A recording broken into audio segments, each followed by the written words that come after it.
जय हिंद साथियों, स्वागत है आपका गोल मंत्रा एकेडमी के परिवार में। आज का जो टॉपिक होगा बौद्ध धर्म, और इसके पहले आपका जो है जैन धर्म हो चुका है। तो आज हम लोग क्या पढ़ेंगे? बौद्ध धर्म के बारे में। तो देखा हम लोगों ने कि वैदिक काल पढ़ा, वैदिक काल के बाद जैन धर्म को पढ़ा, और जैन धर्म के बाद आज हम लोग क्या पढ़ेंगे? बौद्ध धर्म। तो जैन धर्म और बौद्ध धर्म जो है ये लगभग दोनों का जो टाइम है, ये दोनों शिखर पे अपने अपने टाइम पे बिल्कुल एक ही समय रहा है, और दोनों का अपना अपना जो स्थान है। जैसे कल मैंने पढ़ाया है कि जो मथुरा है वो जैन कला से संबंधित है, जो मथुरा ये जैन शैली है ये मथुरा में, और बौद्ध जो शैली है ये गंधार। तो गंधार जो है ये बौद्ध धर्म के लिए प्रसिद्ध रहा है, मथुरा जो है ये जैन धर्म के लिए प्रसिद्ध रहा। तो आज के जो टॉपिक है बौद्ध धर्म के बारे में हम लोग पढ़ेंगे। तो बौद्ध धर्म में आपको पता होना चाहिए कि इसकी जो स्टार्टिंग है गौतम बुद्ध ने किया है। किसने किया? गौतम बुद्ध ने। तो गौतम बुद्ध ही जो है बौद्ध धर्म के संस्थापक माने जाते हैं, और इनके बचपन का नाम सिद्धार्थ रहा। इनके बचपन का नाम क्या था? सिद्धार्थ रहा है। तो इनके बचपन का नाम सिद्धार्थ रहा है। जब इन्होंने ज्ञान की प्राप्ति कर ली है तो इनका नाम पड़ गया गौतम बुद्ध। तो इन्होंने ही क्या किया है? इन्होंने किया है क्या कहते हैं बौद्ध धर्म का प्रचार एवं प्रसार किया है, इसलिए इन्हें बौद्ध धर्म का वास्तविक या संस्थापक माना जाता है। आगे हम देखेंगे इनका जो क्या कहते हैं कि जन्म स्थान है। इनका जो जन्म स्थान है लुम्बिनी है। क्या आपका? लुम्बिनी है, कपिलवस्तु। और जो है इनका जन्म हुआ है 563 ईसा पूर्व में। कब हुआ है? 563 ईसा पूर्व में इनका जन्म हुआ है, लुम्बिनी में हुआ है, ये कपिलवस्तु में है। और वर्तमान में ये स्थान कहाँ पे आता है? तो आपको याद रखना, वर्तमान में ये नेपाल में आता है। कहाँ पे आता है? नेपाल में आता है। और इनकी जो मृत्यु है ये 483 ईसा पूर्व में होती है। कब होती है? 483 ईसा पूर्व में कुशीनगर में होती है। ये भी आपको याद रखना है। वर्तमान समय जो है कुशीनगर कहाँ पे? ये यूपी में। कई किताबें में आपको कुशीनारा में ही मिलेगा, तो वही आपका क्या है? कुशीनगर। तो 563 लुम्बिनी कपिलवस्तु नेपाल में इनका जन्म होता है, और मृत्यु इनकी 483 ईसा पूर्व में होती है। कहाँ पे? कुशीनगर में। अब इनके पिता का नाम क्या है? तो इनके जो पिता हैं ये शुद्धोधन है। क्या है आपके? शुद्धोधन। और शुद्धोधन जो है ये शाक्य वंश से संबंधित है।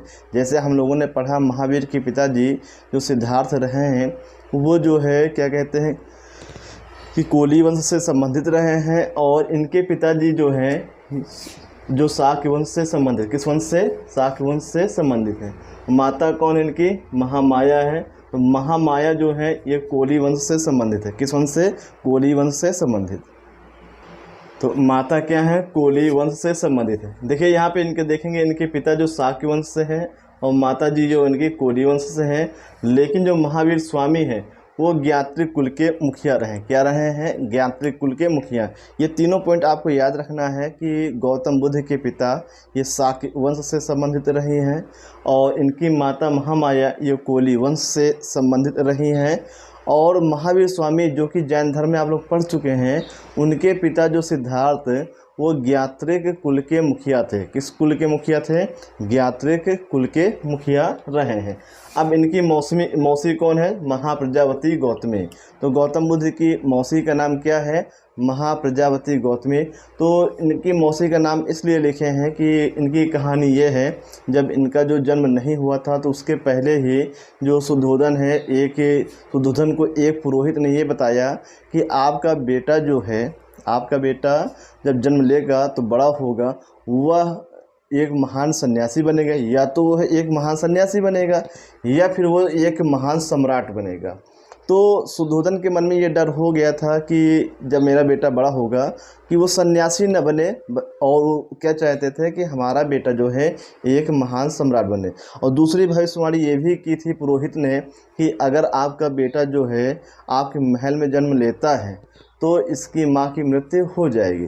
इसीलिए जो जन्म के समय जो है क्या कहते हैं शुद्धोधन ने अपनी पत्नी को क्या है वो उसके मैके में भेज रहे थे, लेकिन रास्ते में ही क्या तूफान और वर्षा होने के कारण वो वहाँ नहीं पहुँच पाती है, और रास्ते में ही क्या है गौतम बुद्ध का जन्म हो जाता और फिर से कहाँ महल आ जाते हैं। और लास्ट में क्या होता है कि जन्म के 7वें 8वें दिन ही गौतम बुद्ध की माँ का जन्म गौतम बुद्ध की जो माँ की डेथ हो जाती है और गौतम बुद्ध का जो लालन पालन है ये किसने किया है, इन्हीं की मौसी गौतमी ने किया है। क्वेश्चन अगर पूछ रहे हैं कि गौतम बुद्ध का जो लालन पालन किसने किया है, महाप्रजापति गौतमी ने ही किया है। तो ये कहानी आपको याद रखना है। पत्नी का नाम क्या था, यशोधरा। तो पत्नी का नाम है यशोधरा और पुत्र का नाम है राहुल। और राहुल का अर्थ होता है एक और बंधन, एक और बंधन। तो पुत्र जो है ये राहुल हुए हैं और राहुल का शाब्दिक अर्थ होता है एक और बंधन। पत्नी कौन है, यशोधरा, जबकि महावीर स्वामी की पत्नी का नाम यशोदा है और गौतम बुद्ध की पत्नी का नाम क्या है, यशोधरा है। आगे हम देखेंगे कुछ शब्दावलियाँ हैं। तो 3 आपकी शब्दावलियाँ हैं। एक आपका महाभिनिष्क्रमण है, दूसरा आपका संबोधि है और तीसरा आपका महापरिनिर्वाण है। तो 3 आपकी शब्दावलियाँ महाभिनिष्क्रमण है, संबोधि है और महापरिनिर्वाण। तो 3 शब्द हैं आपके, महाभिनिष्क्रमण है आपके, संबोधि है आपके और महापरिनिर्वाण। अब यहाँ पे हम देखेंगे जो पहला आपका महाभिनिष्क्रमण है इसका अर्थ होता है घर छोड़ना, हमेशा के लिए घर को छोड़ना। किस लिए, संन्यास अपनाने के लिए। अब कोई भी व्यक्ति है अगर घर छोड़ रहा है तो उस घटना को क्या कहा जाएगा, महाभिनिष्क्रमण। ठीक उसी प्रकार जो है गौतम बुद्ध ने क्या किया है, अपना घर जो है ये छोड़ा था और ये जब छोड़े थे तो उस समय जो इनकी एज रही है 29 वर्ष रही। तो 29 वर्ष की अवस्था में महाभिनिष्क्रमण जो एक शब्द है इसका अर्थ होता है कि गौतम बुद्ध ने 29 वर्ष की अवस्था में घर को छोड़ा था और इस घटना को क्या कहा गया है, महाभिनिष्क्रमण कहा गया है। आगे हम देखेंगे क्यों छोड़ा था, ज्ञान की प्राप्ति के लिए। तो यहाँ पे हम देखेंगे संबोधि। तो संबोधि का अर्थ होता है ज्ञान की प्राप्ति, इसे बुद्धत्व भी कहते हैं। क्या कहते हैं, संबोधि कहिए। ये तो ऑप्शन में मिलेगा आपका बुद्धत्व। तो 35 वर्ष की अवस्था में, 35 वर्ष की अवस्था में बोध गया बिहार में पीपल वृक्ष के नीचे इनको ज्ञान की प्राप्ति हुई है और इस घटना को क्या कहा जाता है, ये संबोधि कहा जाता है। तो कुल मिला के हम लोग देखेंगे कि 6 वर्ष इन्होंने क्या है, कठिन परिश्रम किया है और जो 6 वर्ष कठिन परिश्रम करने के बाद 35 वर्ष की अवस्था में इन्हें क्या है, ज्ञान की प्राप्ति हुई। कहाँ पे, बोध गया बिहार में। और जो है किस वृक्ष के नीचे, तो पीपल वृक्ष के नीचे। कई किताबों में आपको बरगद भी मिलेगा, पीपल या बरगद वृक्ष के नीचे इनको क्या है, ज्ञान की प्राप्ति होती है। और यहाँ पे जो नदी होती है निरंजना नदी, तो ये भी आपको याद रखना है कि गौतम बुद्ध को किस नदी के किनारे ज्ञान की प्राप्ति होती है, तो निरंजना नदी के किनारे इन्हें ज्ञान की प्राप्ति होती है। जबकि महावीर स्वामी को ज्ञान की प्राप्ति वो ऋजुपालिका नदी के किनारे होती। देखिए जैन धर्म और बौद्ध धर्म को अगर आपको अच्छे से समझना है तो दोनों को आपस में क्या है, को रिलेट करके समझेंगे तो बहुत ही आसान होगा, क्योंकि कुछ चीज़ें हैं इसमें क्या कन्फ्यूज करती हैं। तो निरंजना नदी के किनारे गौतम बुद्ध को ज्ञान की प्राप्ति होती है, जबकि महावीर स्वामी को ऋजुपालिका नदी के किनारे ज्ञान की प्राप्ति होती है। आगे हम देखेंगे महापरिनिर्वाण।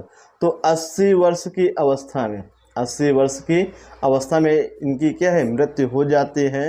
तो इस घटना को क्या कहा जाता है, महापरिनिर्वाण।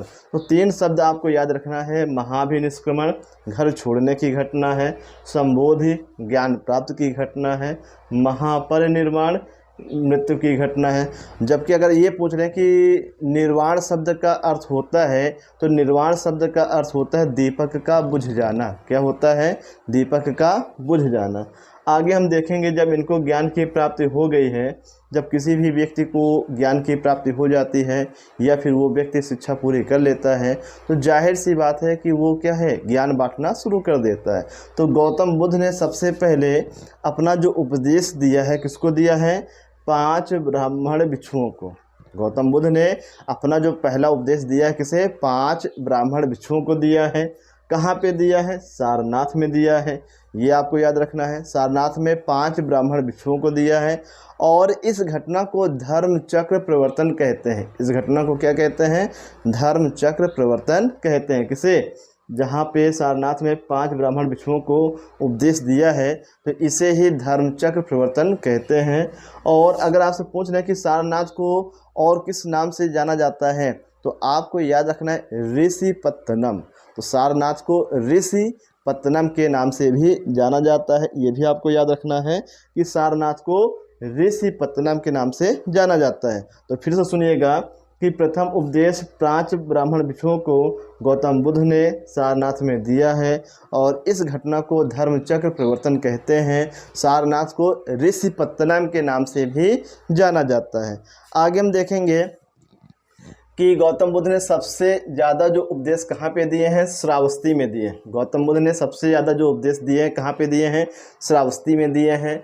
और सबसे पहले किस महिला को उपदेश दिया, तो गौतमी को दिया। ठीक है, अब देखिए पहली बार उपदेश दिया किसे, 5 ब्राह्मण भिक्षुओं को दिया, लेकिन अगर पहली बार किस महिला को दिया है, गौतमी को दिया है। और गौतमी जो है इनकी क्या थी, सगी मौसी थी। क्या थे इनकी, सगी मौसी। तो अपनी मौसी को ही सबसे पहली बार इन्होंने क्या किया है, महिला को उपदेश दिया। क्वेश्चन पूछेगा कि गौतम बुद्ध ने सबसे पहले किस महिला को उपदेश दिया है, तो उनका नाम है क्या, गौतमी। और गौतमी इनकी मौसी थी। इन्होंने अंतिम उपदेश जो अपने शिष्य सुभद्र को दिया, कहाँ पे, कुशीनगर में। तो गौतम बुद्ध ने जो अपना अंतिम उपदेश दिया है ये सुभद्र को दिया है और कहाँ पे दिया है, कुशीनगर में। आगे हम देखें, अगर आपसे पूछे कि जब क्या कहते हैं गौतम बुद्ध उपदेश दे रहे थे तो किस भाषा में उपदेश दे रहे थे, आपने पढ़ा है कि महावीर स्वामी ने प्राकृत भाषा में दिया है। और जो है अगर हम कह दें कि गौतम बुद्ध ने किस भाषा में दिया है, तो पाली भाषा में दिया। किस भाषा में दिया है, पाली भाषा में उपदेश दिया है। तो 2 पॉइंट यहाँ से याद रखना है कि महावीर स्वामी ने प्राकृत भाषा में उपदेश दिया है, जबकि गौतम बुद्ध ने पाली भाषा में उपदेश दिया है। आगे हम देखेंगे तो ये आपका हो गया अंतिम उपदेश। अब देखिए बौद्ध धर्म को स्वीकार करने वाले कौन से व्यक्ति रहे। देखिए 5 ब्राह्मण भिक्षुओं को यहाँ पे उपदेश दिया था, लेकिन इन्होंने बौद्ध धर्म को स्वीकार नहीं किया था। केवल गौतम बुद्ध के द्वारा इनको क्या उपदेश दिया गया। लेकिन जो बौद्ध धर्म को स्वीकार किया गया है ये एक तपस्सु है और एक मल्लिक है। तपस्सु और मल्लिक दोनों शूद्र व्यक्ति थे। क्या थे, शूद्र व्यक्ति थे। तो इन्होंने ही सबसे पहले बौद्ध धर्म को स्वीकार किया। अगर आपसे पूछें कि बौद्ध धर्म को स्वीकार करने वाला या फिर बौद्ध धर्म के प्रथम अनुयायी कौन हुए हैं, तो 2 शूद्र व्यक्ति रहे हैं, तपस्सु और मल्लिक। तो तपस्सु और मल्लिक बौद्ध धर्म को स्वीकार करने वाले प्रथम व्यक्ति रहे हैं। आगे हम देखेंगे कि गौतम बुद्ध के पहले गुरु का नाम क्या था, अलार कलाम। तो गौतम बुद्ध के जो प्रथम गुरु हैं इनका नाम क्या रहा है, अलार कलाम। क्या था, अलार कलाम गौतम बुद्ध के प्रथम गुरु रहे हैं। आगे हम देखेंगे एक दूसरे गुरु भी होते हैं। तो दूसरे गुरु जो होते हैं उनका नाम था रुद्रक रामपुत्र। रुद्रक रामपुत्र ये गौतम बुद्ध के दूसरे गुरु होते हैं। आगे हम देखेंगे कि इनके प्रिय शिष्य, तो इनके जो प्रिय शिष्य आनंद होते हैं और आनंद के कहने पर ही गौतम बुद्ध ने स्त्रियों को बौद्ध धर्म में क्या है, भिक्षुणी बनाया है। तो आनंद के कहने पर ही जो है गौतम बुद्ध ने स्त्रियों को भी बौद्ध धर्म में शामिल किया गया है। तो आपको याद रखना है कि गौतम बुद्ध के सबसे प्रिय शिष्य आनंद रहे हैं। अब देखिए जब गौतम बुद्ध ने घर छोड़ा था तो उस घटना को क्या कहते हैं, महावीर निष्क्रमण कहते हैं। क्या कहते हैं, महावीर निष्क्रमण कहते हैं। अगर इसको आपको और अच्छे से पढ़ना है तो मैथिली शरण गुप्त की एक कविता है और उस कविता का नाम है यशोधरा खंड काव्य। तो यशोधरा खंड काव्य जो ये रचना है ये मैथिली शरण गुप्त की है। और इस रचना में कविता के माध्यम से मैथिली शरण गुप्त ने जब क्या कहते हैं गौतम बुद्ध ने घर छोड़ा पूरी कहानी विस्तार से बताए, एक एक स्टेप बताया है कि वो किस प्रकार से क्या है जब क्या कहते हैं प्रजा में जाते हैं और 4 प्रकार के व्यक्तियों को देखते हैं तो उनके मन में वैराग्य उत्पन्न हो जाता है और वो कुछ दिन तक क्या महल में बिल्कुल गुमसुम रहते थे और रात में चुपके से क्या घर छोड़ के चले जाते हैं। किसको, अपनी पत्नी और पुत्र राहुल को छोड़कर। इसका उल्लेख जो है मैथिली शरण गुप्त की एक किताब है यशोधरा खंड काव्य, उसमें अच्छे से इसमें बताया गया है। आगे हम देखेंगे कि जब ये घर छोड़े थे तो जो रथ रहा है तो उस रथ में घोड़े का नाम क्या था, कंथक। तो हम कह सकते हैं गौतम बुद्ध के घोड़े का नाम क्या था, जो रथ रहा है तो उस घोड़े का नाम था कंथक था। और जो सारथी रहा है सारथी का नाम था चाण। तो घोड़े का नाम था कंथक और सारथी का नाम क्या रहा है, चाण। ये आपको याद रखना है कि घोड़े का नाम कंथक और सारथी का नाम क्या था, चाण। अब देखिएगा कि गौतम बुद्ध के मन में जो वैराग्य आया था, गौतम बुद्ध के मन में जो वैराग आया था, तो 4 प्रकार के व्यक्तियों को देखने के लिए आया था। कहानी यह है कि जब शुद्धोधन को ये पता हो गया था जन्म से पहले कि मेरा बेटा या तो महान सन्यासी बनेगा या फिर महान सम्राट बनेगा, तो जो शुद्धोधन रहे उनके मन में ये चिंता रहती थी कि मेरा बेटा सन्यासी न बने, क्या बने, वो बने एक महान सम्राट। इसलिए सिद्धार्थ अर्थात गौतम बुद्ध की शिक्षा दीक्षा वो महल के अंदर ही होती है। महल के बाहर जो है गौतम बुद्ध अर्थात सिद्धार्थ को बाहर जाने नहीं दिया गया, कभी नहीं गया। लेकिन जब ये युवावस्था में हो जाते हैं तो सिद्धार्थ अपने पिता शुद्धोधन से कहते हैं कि मैं महल के बाहर जो है भ्रमण के लिए जाना चाहता हूँ। तो शुद्धोधन तो परमिशन दे देते हैं, लेकिन परमिशन जब दे देते हैं उसके बाद अपने सैनिकों से, जो सेनापति होते हैं, सामंत होते हैं, उनसे ये कह देते हैं कि आप लोग जाइए कि मेरे पुत्र के भ्रमण से पहले जो प्रजा जितनी है इसको अच्छे से सजा दीजिए और मेरे बेटे को कोई कष्ट ना हो, कि कोई चीज़ हो उसको देखने के बाद मेरे बेटे को कष्ट हो। तो पूरी प्रजा को सजा दिया जाता है और फिर ये क्या है, ये भ्रमण के लिए जाते हैं। जब ये भ्रमण के लिए जाते हैं तो इनको 4 प्रकार के व्यक्ति दिखाई देते हैं। एक जो है व्यक्ति है वृद्ध व्यक्ति है, एक बीमार व्यक्ति है, एक डेड बॉडी और एक सन्यासी। तो ये 4 प्रकार के व्यक्ति जो है ये सिद्धार्थ देखते हैं। अब जब ये देखते हैं वृद्ध व्यक्ति तो इसका ये कहते हैं बिल्कुल एकदम वृद्ध, जिसके क्या है हम कह सकते हैं बिल्कुल एक हड्डी थे और बिल्कुल एकदम कमज़ोर, बिल्कुल कंकाल की तरह रहा है। जब वृद्ध व्यक्ति को देखते हैं सिद्धार्थ के मन में उसके प्रति दया आती है और वो अपने जो है सलाहकार थे उनसे पूछते हैं कि ये क्या है, तो उनसे पूछा जाता है, बताते हैं कि एक दिन सभी व्यक्तियों को वृद्ध होना पड़ा, तो इनके मन में गिलानी आना शुरू हो जाती। फिर उसके बाद बीमार व्यक्ति को देखते हैं, तो ये जो बीमार व्यक्ति को देखते हैं तो इसको भी देखकर गिलानी आ जाती है। और फिर जब डेड बॉडी को देखते हैं तो इसको देखकर और अधिक जो है इनके मन में गिलानी आ जाती है। तो इन तीनों को देखकर इनके मन में क्या है, बहुत ही ज़्यादा क्या है, आत्मग्लानि आ जाती है। और सबसे लास्ट में देखते हैं एक सन्यासी, और सन्यासी के बारे में जब एक अपने सलाहकार से पूछते हैं ये कैसे है रहते हैं, तो ये कहते हैं इनको दुनियादारी से कोई मतलब नहीं है और बिल्कुल ये निश्चिंत होकर क्या है एकांतवासी रहते हैं और सबसे अच्छा जीवन इन्हीं का होता है। बस इसी पर से गौतम बुद्ध के मन में क्या है, ये एक ख्याल बैठ गया है कि मैं भी एक सन्यासी बनूंगा। तो वृद्ध व्यक्ति को देखा है, बीमार व्यक्ति को देखा है, मृत व्यक्ति देखा है, इन तीनों को देखकर उनके मन में बड़ा ही कष्ट होता है।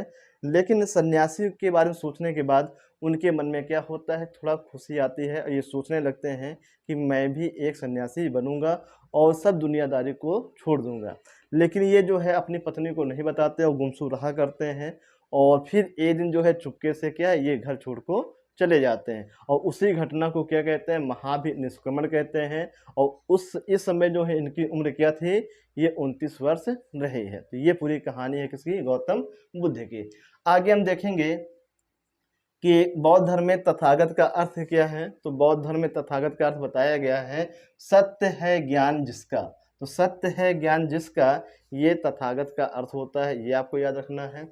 और देखेंगे कि गौतम बुद्ध से संबंधित कुछ प्रतीक चिन्ह हैं। गौतम बुद्ध से संबंधित कुछ जो है प्रतीक चिन्ह है, तो उन प्रतीक चिन्हों को हम देखेंगे। ये आपके 5 प्रकार के क्या है, प्रतीक चिन्ह हैं। अगर आपसे पूछे गौतम बुद्ध के जन्म का जो प्रतीक चिन्ह क्या है, कमल एवं साढ़। क्या है, गौतम बुद्ध के जन्म का प्रतीक क्या है, कमल एवं साढ़ है।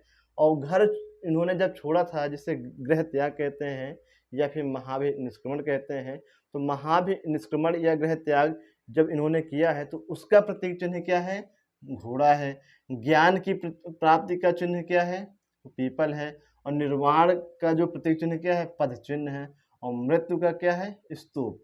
स्तूप का अर्थ ये भी होता है किसी वस्तु का ढेर। क्या होता है, किसी वस्तु का ढेर। तो फिर से देखिएगा, गौतम बुद्ध से संबंधित कुछ प्रतीक चिन्ह है, उनको आपको याद रखना है। जन्म का प्रतीक कमल एवं साढ़ है, गृह त्याग का प्रतीक घोड़ा है, ज्ञान का प्रतीक पीपल है, निर्वाण का प्रतीक पद चिन्ह है और मृत्यु का प्रतीक ये स्तूप है।